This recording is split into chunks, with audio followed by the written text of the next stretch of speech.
কন্যা মণিমালা, মুক্তমালা, উর্মিমালা, তোমরা তিন বোনে একসাথে মিলেমিশে সাবধানে থেকো।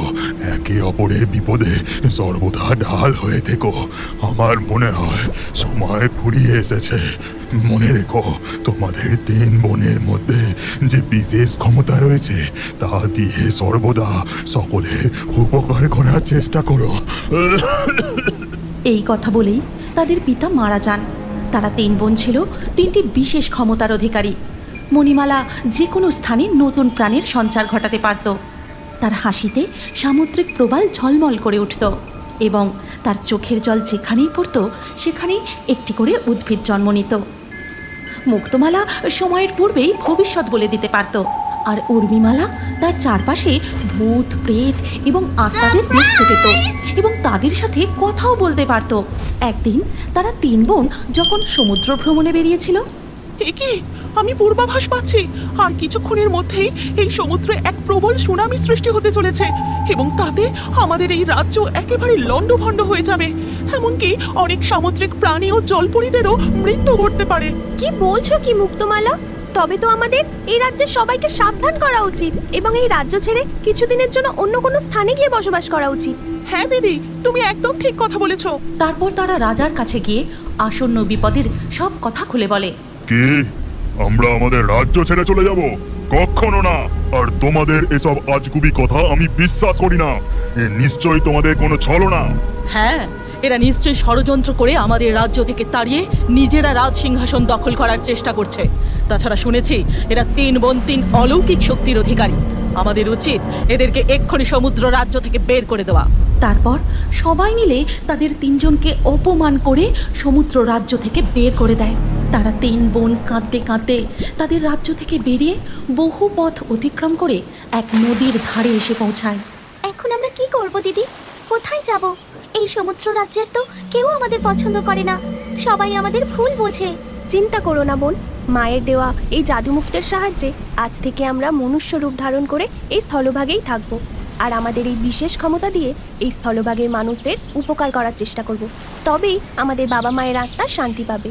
তারপর তারা তিন বোন জাদুমুক্তের সাহায্যে মনুষ্য রূপ ধারণ করে নদীর পাড়ের পথ ধরে হাঁটতে থাকে। কিছু দূর যাবার পর হায় হায় হায়, এ আমার কি সর্বনাশ হলো! এ তোমার কেমন বিচার প্রভু, এ তোমার কেমন বিচার! কি হয়েছে? আপনি এখানে বসে এভাবে কাঁদছেন কেন? কি বলবো মা, এক অসহায় বাবা আমি। সামনে আমার মেয়ের বিয়ে। ভেবেছিলাম এবছরে সমস্ত ধান বিক্রি করে মেয়েটার বিয়ে দেব, কিন্তু বৃষ্টি না হওয়ার কারণে আমার জমির সমস্ত ফসল নষ্ট হয়ে গেছে। আমি এখন আমার মেয়েটার বিয়ে কিভাবে দেব? কিচ্ছু বুঝতে পারছি না, কিচ্ছু বুঝতে পারছি না। আপনি কোনো চিন্তা করবেন না, আমি এক্ষুনি আপনার জমির সমস্ত ফসল ঠিক করে দিচ্ছি। এই কথা বলে মণিমালা মাটিতে বসে নষ্ট হয়ে যাওয়া ফসলে হাত দিয়ে মনে মনে এক মন্ত্র বলতে থাকে, আর সাথে সাথেই জমির নষ্ট হয়ে যাওয়া সমস্ত ফসল আবার আগের মতো সজীব হয়ে ওঠে। এ কি করে সম্ভব? কে তুমি মা? তুমি তো সাক্ষাৎ অন্নপূর্ণা। তুমি জানো না আজ তুমি এক কন্যার দায়গ্রস্ত পিতাকে কিভাবে উদ্ধার করলে। ভগবান তোমার অনেক মঙ্গল করুক মা, অনেক মঙ্গল করুক। এই কথা বলে সেই বৃদ্ধ সেখান থেকে চলে যায়। মণিমালা, মুক্তমালা আর উর্মিমালা তিন বোন মিলে গ্রামের পাশেই জঙ্গলের মধ্যে এক ছোট্ট কুটিরে বসবাস করতে শুরু করে। একদিন সকালে না, আমি তোদের কোনো কথা শুনবো না। তোর বাবা আমার থেকে যে টাকা ধার নিয়েছিল তা সুদে আসলে 3 গুণ হয়ে গেছে। আমি তোদের 2 দিন সময় দিলাম, তার মধ্যে যদি ফেরত দিতে না পারিস তাহলে এই ভিটে বাড়ি ছেড়ে এখান থেকে চলে যেতে হবে। আপনার পায়ে পড়ি জমিদার মশাই, এমনটা করবেন না। ছেলে বউ নিয়ে আমি পথে বসবো যে, আর কিছুদিন সময় দিন, আমি আপনার সব টাকা শোধ করে দেব। কিন্তু জমিদার দুলালের কোনো কথা না শুনে সেখান থেকে চলে যান, আর দুলাল উঠানে বসে বসে খুব কাঁদতে থাকে। ওগো তুমি কেঁদো না, ঈশ্বর আছেন, দেখবে সব ঠিক হয়ে যাবে। ঠিক তখনই সেই পথ ধরে যাচ্ছিল উর্মিমালা। দুলালের কান্না শুনে সে তার কাছে গিয়ে বলে, কি হয়েছে তোমার? তুমি এভাবে বসে কাঁদছো কেন? আমাদের যে এই ভিটে মাটি সব কিছু ছেড়ে চলে যেতে হবে। আমার বাবা জমিদার মশাইয়ের থেকে ব্যবসার জন্য কিছু টাকা ধার নিয়েছিলেন। জমিদারের পুরো টাকা শোধ করার আগেই বাবা মারা গেলেন। এখন জমিদার সুদে আসলে সেই টাকা ফেরত চাইছে। বাবা যদি মায়ের গয়নার বাক্সটা কোথায় রেখেছে সেটা বলে যেতে পারতো, তাহলে আজ আমাদের এই দিন দেখতে হতো না। তুমি কোনো চিন্তা করো না, আমি তোমাকে তোমার বাবার সাথে কথা বলিয়ে দেব। সেটা কি করে সম্ভব? বাবা তো মারা গেছেন। আমার মধ্যে এক বিশেষ ক্ষমতা রয়েছে। আমি ভূত প্রেত আত্মাদের স্মরণ করে তাদের সাথে কথা বলতে পারি। আজ রাতে আমি তোমার বাবার আত্মাকে স্মরণ করে তার সাথে তোমার কথা বলিয়ে দেব। এরপর ধীরে ধীরে রাত হয়ে যায়। তখন উর্মিমালা দুলালের পিতার আত্মাকে স্মরণ করে, আর তখনই দুলালের পিতার আত্মা সেখানে প্রকট হয়। বাবা, বাবা তুমি সত্যি এসেছো? বাবা, আমাদের এই বিপদ থেকে তুমি উদ্ধার করো। হ্যাঁ দুলাল, আমি সব জানি। ব্যবসার এইভাবে ক্ষতি হওয়ায় অতিরিক্ত চিন্তা করে আমার মৃত্যু ঘটে। তবে তুই চিন্তা করিস না, আমাদের বাড়ির পিছনে যে বড় মন্দির আছে তার পাশে নিম গাছের নিচেই লুকানো আছে তোর মায়ের গয়নার বাক্স। তুই সেটা তুলে জমিদারের সমস্ত ঋণ শোধ করে দিস। এই কথা বলে দুলালের বাবার আত্মা সেখান থেকে অদৃশ্য হয়ে যায়। সেই কথা মতো দুলাল গয়নার বাক্স তুলে এনে জমিদারের সমস্ত ঋণ শোধ করে দেয়। তুমি কে তা আমি জানি না, তবে আজ তুমি আমাদের যেভাবে সাহায্য করলে আমি তোমার উপকার কোনোদিনও ভুলব না। এইভাবে তারা তিন বোন নানাভাবে গ্রামের লোকেদের উপকার করতে থাকে। কিন্তু হঠাৎ একদিন দিদি, আমাদের এক্ষুনি সমুদ্র উপকূলে ফিরে যেতে হবে।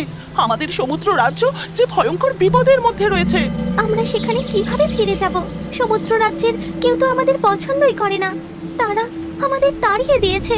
কিন্তু আমি যে দেখতে পাচ্ছি তারা ভয়ঙ্কর বিপদের মধ্যে রয়েছে। তারা আমাদের তাড়িয়ে দিলেও আমাদের কর্তব্য তাদের সাবধান করে তাদের পাশে দাঁড়ানো। বাবা মাও যে এটাই চেয়েছিলেন। তুমি একদম ঠিক কথা বলেছো মুক্তমালা, আমাদের এক্ষুনি সেখানে যাওয়া উচিত। তারপর তারা নদীর পাড়ে গিয়ে জাদুমুক্তের সাহায্যে আবার জলপরীর রূপ ধারণ করে নদী পথ ধরে তাদের রাজ্যের দিকে যেতে থাকে। আর পথে তাদের সঙ্গে দেখা হয়। এ কি লাল মাছ, তুমি এখানে এভাবে কাঁদছো কেন? জলপুরি মণিমালা, তোমরা এতদিন কোথায় ছিলে? আমরা সবাই তোমাদের কত খুঁজেছি, কিন্তু কোথাও খুঁজে পাইনি। জানো, তোমরা এখান থেকে চলে যাওয়ার পর এই সমুদ্রে এক ভয়ঙ্কর সুনামির সৃষ্টি হয়, আর তাতে এই রাজ্য পুরো লণ্ডভণ্ড হয়ে যায়।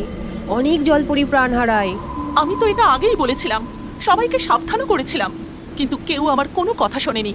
আমরা নিজেদের ভুল বুঝতে পেরেছি জলপরি মুক্তমালা। তারপর জলরাজ্যের সবাই তোমাদের অনেক খুঁজেছে। তোমরা আমাদের সকলকে ক্ষমা করে দাও আর জলরাজ্যে ফিরে চলো। আমরা বুঝতে পেরেছি তোমরাই হলে আমাদের জলরাজ্যের আসল রক্ষা কবচ।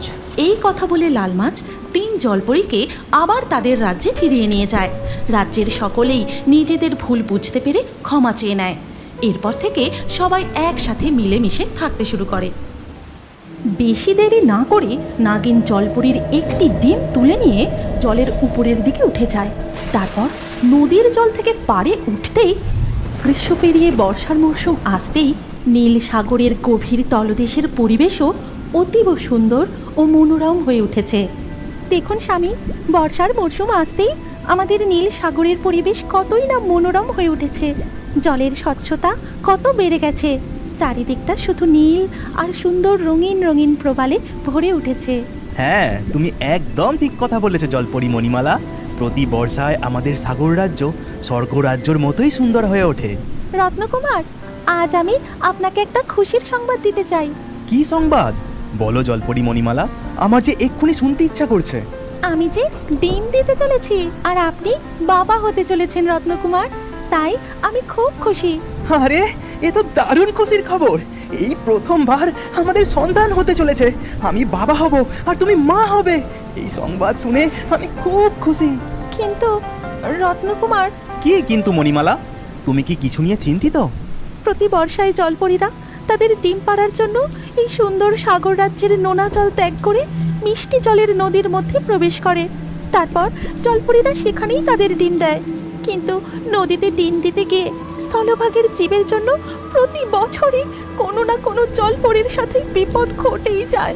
তুমি কোনো চিন্তা করো না জলপরি মণিমালা, আমি তোমাকে আর তোমার ডিমকে রক্ষা করার জন্য তোমার সাথেই যাব। বর্ষা যে এসে গেছে আর আমার ডিম দেবারও সময় হয়ে এসেছে। তাহলে তো আমাদের আজই নদীপথে রওনা দিতে হবে।